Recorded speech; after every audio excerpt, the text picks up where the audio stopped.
Goeiemôre. Jy luister na die 88ste oordenking in die reeks Die Goeie Lewe.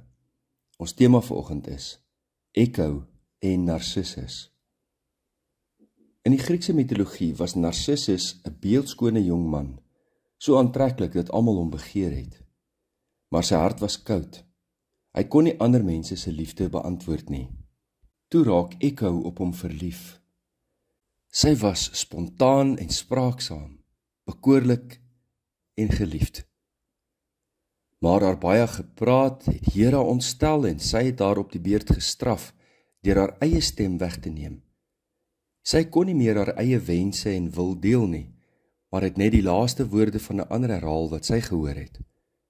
So word sy 'n tragiese figuur in die mite, want sy kon nie haar opregte liefde teenoor Narcissus uitdruk nie.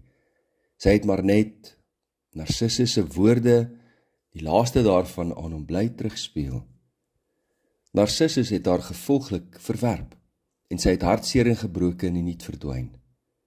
Narcissus aan die ander kant het op 'n keer sy eie weerkaatsing in die water gesien en verlief geraak op homself.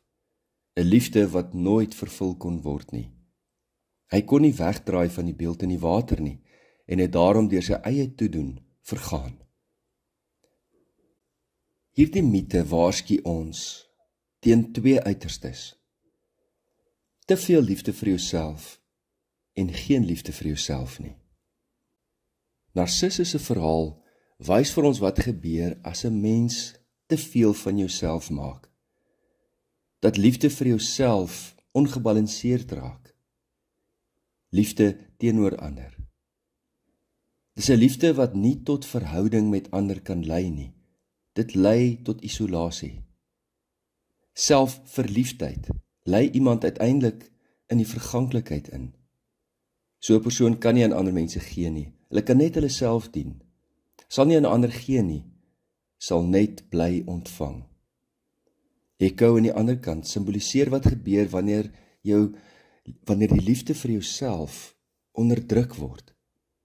Wanneer jy nie jou eie wil en jou wense mag uitspreek nie. Nie jou eie gedagtes of behoeftes kan formuleer en ook laat geld in hierdie wêreld nie. Echo se stem was gestroop van oorspronklikheid. Sy het dus nie net Narcissus verloor nie, sy het ook haarself verloor. Dit is presies wat gebeur wanneer selfliefde afwesig is. Jy verloor jouself en word 'n weerklank van ander se woorde en ander se verwagtinge. Liefde vir jouself is dus nie die uiterste van selfaanbidding nie.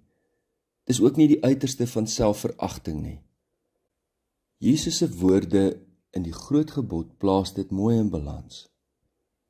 Jy moet jou naaste lief hê soos jouself, en daardie liefde is begrond in ons liefde vir God. Hierdie gebod impliseer dat gesonde liefde vir ander geanker is in 'n gesonde liefde vir jouself. Nie 'n obsessie met jouself nie, ook nie 'n verwaarlosing van jouself nie. In een van die liedere van die kerk bely ons dat net volmaakte liefde werklik lief kan hê. Die liefde wat God vir ons het, vir my het, soos hy dit bewys het deur die liefde van sy seun Jesus Christus, waarmee ek myself lief behoort te hê.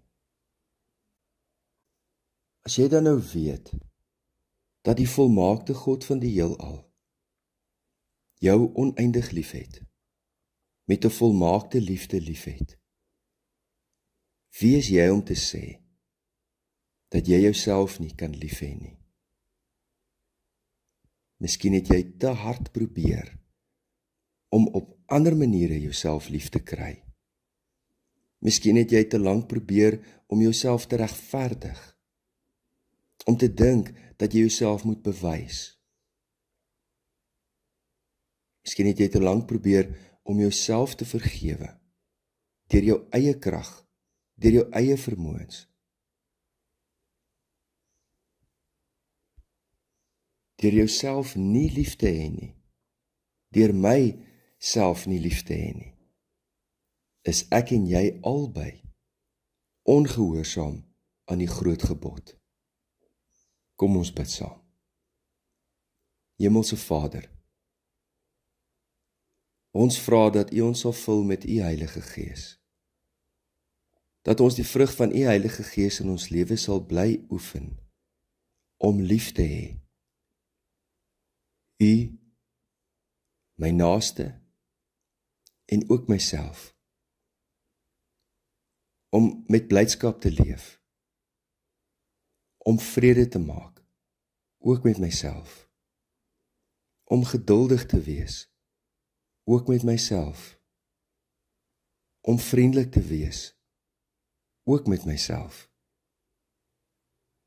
Om goedheid, getrouheid, sagmoedigheid en selfbeheersing toe te pas, ook met myself. Ek weet dat ek aan Christus Jesus behoort, en ek kruisig my hartstogte en my begeertes, al my gedagtes, wat nie in pas is met U Heilige Gees nie. Help my om nie verwaand te wees nie,